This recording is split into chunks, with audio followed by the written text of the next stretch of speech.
from House of the Dragon, the man who plays King Viserys. Everybody all rise. We have royalty here. Paddy Considine here on the Rich Eisen Show. How you doing, Paddy? Good to see you. I'm very good, thank you. Well, what an incredible show. What do you think of when you watch yourself back as the king? Oh, Paddy? God, I mean, I don't really like to watch myself acting, so I look at that particular clip then and go, why are you doing all that whispery acting stuff? Well, it seemed like a good choice at the time. Right. But no, it's I can't help but be critical of it, so it's quite awkward. But well, I mean, meeting you in person, I was keen to know what you would look like in person because, you know, Yeah. I've known your work, but the most recent work I've watched this show like, you know, the rest of the world. And just to see you here in like as a human being, it's a little jarring. I'm not going to lie. You know, I'm not looking gonna lie. young and without the sort of David Lee Roth hairdo and the leather and Exactly. How long did you have to? How long would you sit for this role before you had to even get on set? Well, the kind of main look, the sort Yes. of earlier look for me, that wasn't too bad. I think we got that down to about an hour and a half or something. You know, it was just mainly getting that wig on, Right. Which is the actual selection of the wig is more complicated than it seems. You know, because they have to match the wig to your skin tone. I thought they'd just nip to Party City and buy a wig and plonk it on your head. You know, but it's very intricate. This, Right. But further on through the show, as he gets sort of sicker, those makeups were around the 4-hour mark. I thought it was longer, but I spoke to makeup the other day, and I think we got it down to about 3.5, 4 hours in the end. Well, that's what leprosy will do, I guess, you know, and we're looking at a shot on the screen right here. There and you I'm go. like, my goodness gracious. And then, of course, just I would imagine just hearing about the role and being able to do it, knowing what Game of Thrones was. Yeah. Were you a little concerned about being part of the next iteration, or were you all over this thing, Pat? I was kind of all over it. It was weird how it happened because we'd been in the lockdowns and we were all watching a lot of television during that time. Yes. And I'd put off watching Game of Thrones, and we'd started watching it in the lockdowns, and about 3 seasons in, and I got the call because things were opening up and moving on again. And my agent called and said, you know, are you a fan of Game of Thrones? And I was like, well, that's, you know, kind of weird coincidence because we've been watching it. And they said, oh, they're making a prequel to it set so many years before it, and they want you to play the king. And I was like, right, okay. And so my first real reaction was elation, because I thought I'd be honored to do it. And then I just went, oh, I hope it's not one of them where I get the script and he's in about 3 scenes and, you know, he's stood in the background. You know, I've been offered stuff in the past with some really great directors, but I'm literally an extra with a spear in my hand. And I went, I hope it's not one of those. And when I started reading it and read the first 3 episodes, I saw in the episode 1 alone, he goes through an awful lot. And I saw that there was this great arc. And so then my next question was, well, who's turned it down? You know, who said no to this? Come on, right? And they were like, no, they've just come straight to you. You know, they want you to play it. So I was like, right. And I was a fan of the show. I thought it was a brilliant show with so many fantastic performances in it. And honestly, I can say hand on heart that when I read it, I thought that it was going to be good. And I remember having conversations on set with Matt Smith even and saying, you know, I think this is going to be good. Yeah. I think we're making a good show. So all in. Yeah, it was all in, yeah. So you first got to Game of Thrones only in the pandemic. Only in the pandemic. You were not part of the week in, week out, waiting then a year and a half for the No. So you got to binge watch this thing. It completely passed me by. Completely. I mean, I do that with a lot of things. I brought the first series on a box set and it stayed in the cellophane for years. A box set. I haven't heard that phrase in a remember while. those? Of course, yes. In cellophane, I remember that too. Sure, of course. And it's just one of those things, you know, struggling for things to watch. Right. And, you know, I'm like that with everything. Even with Breaking Bad, there was, I think, 3 seasons that had gone by. And, you know, people saying, watch it, you'll love it. And I'm going, yeah, all right, yeah, I'll get around to it. And then I just couldn't stop watching it. I watched Breaking Bad both ways. I watched it originally by myself, week to week as it was coming out. Yeah. My wife watched the pilot of it, was completely turned off by Walter White and who he was maybe becoming, and just she wasn't sold on it. And then about a year and a half in, I told her, I'm like, that's it. You have to catch up. Yeah. And so then I started binge watching it again. And then Game of Thrones was just that same way for her and I too. Because she's not into Dungeons and Dragons and things like that. Yeah. And so then I then watched it from week to week, and then I told her, I'm like, that's it. You've got to get in on this. And the reason why I bring this up is binge watching Game of Thrones can warp your head, man. I mean, like, it can. Like, you just go one after another, and like suddenly you're walking out and about in society, and you think somebody's going to swing an axe at you. What's going? Put your head on a pike. Nobody's safe. Nothing's safe. I say binge watch it. We watch 2 episodes a night. Because I remember, like, in the days of, do you remember 24, those days, the good old days? Of course, yeah. Where Jack Bauer had cell reception no matter where he went. Absolutely. The best service provider that there is going. Right. But I remember, like, we'd watch that, and we'd sometimes watch 4, and on the 4th one, you were literally, nodding off to sleep, and you're going, this ain't fair. This is nothing to do with Jack Bauer. We're just really tired, and we shouldn't have put that 4th episode on. Exactly right. Yeah, no, I'm the same way. We would binge watch a couple of seasons of 24 also, and then all of a sudden when we turn it off, we would be screaming at each other, we're running out of time. We have no idea why. It's exactly right. I've got Paddy Considine here, who plays King Viserys here on the Rich Eisen Show from House of the Dragon. And then just what was your reaction to the reaction of this show? Yeah, it was quite interesting because at first, I don't think people could fully frame my character properly, because you're the great grandfather of the Mother of Dragons, or there might be a few more greats in front of that. Might be a few more of that. Okay, a few more. I've been told that. You know, I was told once the amount of greats, but I've forgotten it. But there's a few. Right. But you're the direct descendant. That's right. She's a descendant. Okay, yeah. Right. I loved all that. I loved it.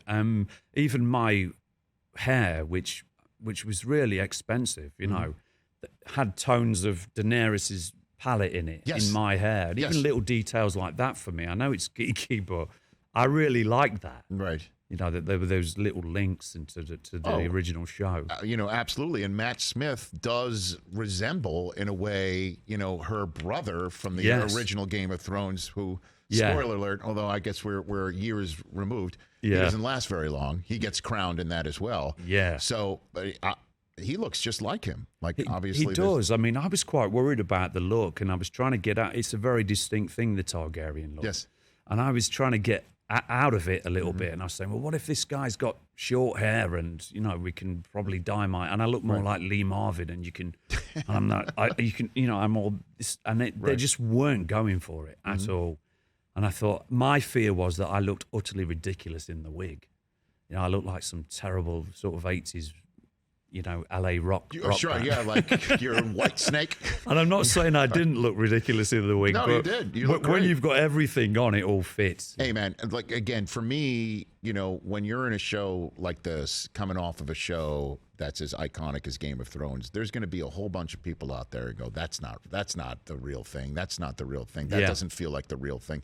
There's a lot of particular people out there, and House of the Dragon ticked every box. Yeah, it did. Every box. Certainly when the dragons are all over the place, too. Yeah. I never got to ride a dragon, unfortunately. I know. Which was, I was a bit disappointed about. You wanted to hop on it. I did, really, yeah. And then I realised, when I saw that they were just days sitting up on this saddle, Is that how it's done? Yeah, and they couldn't get down for toilet breaks and things like that. What? I was like, actually, I dodged a bullet there, I think. So they have to sit up there and just stay up there. Yeah, and do all that sort of, flying business. I love that. Yeah. Fantastic. Paddy Considine here on the Rich Eisen Show. All right, let's get into your career. You're a boxing enthusiast, correct? I love boxing. Yeah, I've been a fan since I was a little kid, really. Right. Yeah. So who's your favorite boxer? Who is it? There's been a loads through history. In recent years, I absolutely love Manny Pacquiao. I was a big Manny Pacquiao fan. Why is that? I suppose with Manny, it was the whole story of his humble beginnings and how he came off the streets and fought, made his way to America, and walked into the wild card, and managed to create history. Right. I also love his style of fighting. That sort of southpaw style of fighting and how he used to throw his, left hands and stuff. It was very destructive, brilliant, phenomenal fight. Right I mean, obviously, he's a great guy to look up to or root for. I mean, in heavyweight division, that's where, some real, I guess, heavyweights come from your neck of the woods as well. I mean, are you a Lennox Lewis fan? Or? Lennox was one of the brilliant fighters of the modern age, relatively modern age. I think Lennox was one as well that when people look back on him, they hold him in very sort of high esteem. Right. And we were talking before you sat down. We've had Tyson Fury here sitting in that chair. Yeah. As a matter of fact, it didn't used to be as wide as the chair that you are until Tyson sat in it. Well, he sat in it, and the Gypsy King. Well, I got to be honest with you. He came here, and we recorded it before we were on the air. Right? He came here really early in the morning, Chris. I think so. Yeah. And so I went in the back, and he had an entourage of about a dozen people. And I couldn't understand a word they were saying. I mean, seriously, it was like I needed subtitles like a Guy Ritchie movie, man. Well, it's that sort of it's not just an English accent or region; it's the traveller accent as well, isn't it? Oh my gosh! And then he sat in the chair in like some pink hot pink short shorts, very short shorts. Right, they were, and his legs came all the way out to the middle of my desk. There it is. There he is, right there. Oh yeah, he's looking very tan there. Was that after the first Wilder fight? It was. It was the one after one here in Los Angeles where a lot of folks thought he got counted out. And yeah. That that the 10 count was really kind of 11 and a half seconds. Well, that happens a lot in boxing. That's common. You know, it is actually common for counts to go to 14 by the time fighters are up on their feet. Well, I dared to actually bring that up to him. And he wasn't terribly happy with the question, Patty. Maybe he got a couple of seconds. But he also spoke eloquently, moving, about his battle with mental health. Yeah. I mean, a significant amount that he just put out there for everyone to see. And I think that's part of his popularity is how... Yeah, he's been an inspiration. I mean, I've followed him since his first ever fight. And I've never missed a fight. I've actually been on set before and had his fight on a television next to where I'm filming. Yeah. Because I don't want to miss him fighting. And he's been on quite a journey, Tyson. There was a time where the British public weren't really, favourable towards him. And I think when he went over and beat Klitschko, that was a phenomenal feat at the time to go into Europe and win on points. Because even if he won the fight, a lot of fighters were coming back at that time and not getting the decisions, even though they sometimes they clearly won the fight. So I thought it was a fantastic victory. He never quite came home to the hero's welcome that I think he deserved for that. And then he had a massive episode that's well documented with his, mental illness and putting on the weight. And I think the whole comeback story is such an incredible story. And it was just cemented by that 12th round against Deontay Wilder, who I think only wanted to fight Tyson because Tyson didn't look particularly great when he'd fought in Belfast previously. And that 12 rounds and that moment where he got up on the canvas is such a historic moment, an inspirational moment. And I think that was a springboard for him. And I think it made both fighters' names in America because Deontay wasn't even a massive name here. If I'm not mistaken, that happened just down the road, right? Yeah, TJ and I were in the 12th row. Yeah, we were there. Yeah, that happened right here in L.A. I mean, it can be frustrating being a boxing fan at times because you want the big fights, you want them to be made. Yeah. And we've just seen the Fury-Usyk fight fall through back home. But apparently there's some big tournament happening in the winter that we're hearing whispers of that are involving like the top 4 heavyweights in the world. So that might happen in the Middle East. So hopefully...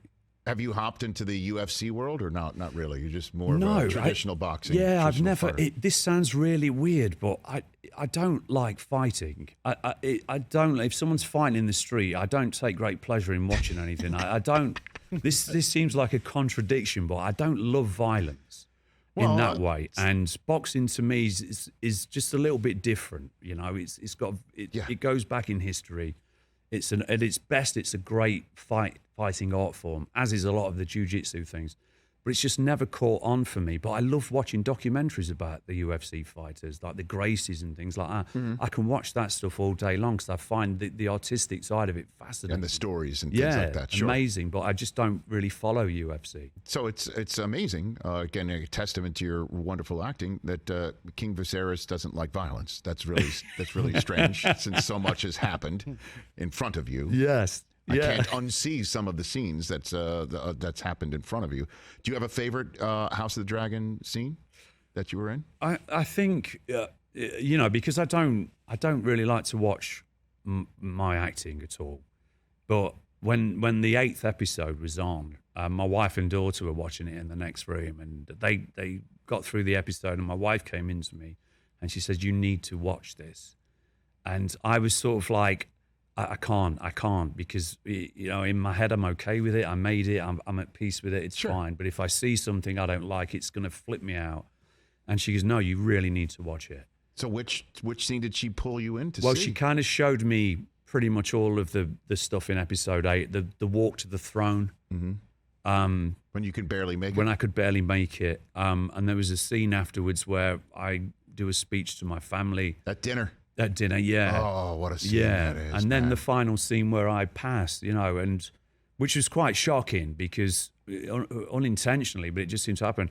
I don't want to bring the tone down, but my father died of cancer, and we watched him die, at home over a period of weeks. And I looked like the image of him. It was frightening. No kidding. It was just, and that was a bit too overwhelming to see, So, yeah, I mean, it's a funny one with me acting. There's so many times I've wanted to quit because I never thought I was particularly good at it. And, but there was something about this, the timing felt right with House of the Dragon. I never had an education in acting ever. And somehow I've got this sort of career. But I did theatre a few years before. We did a show on Broadway called The Ferryman. And I feel like that was my acting school. Like something changed during that period of time. And I feel like when I watched that episode in particular, I felt like everything came together. And I felt for the first time in my life just a little bit of satisfaction where I went, "No, you did a good job, man. You did. I can tell you that. Right. I can tell you that to your face, 1,000,000%. I mean, that dinner scene, the speech.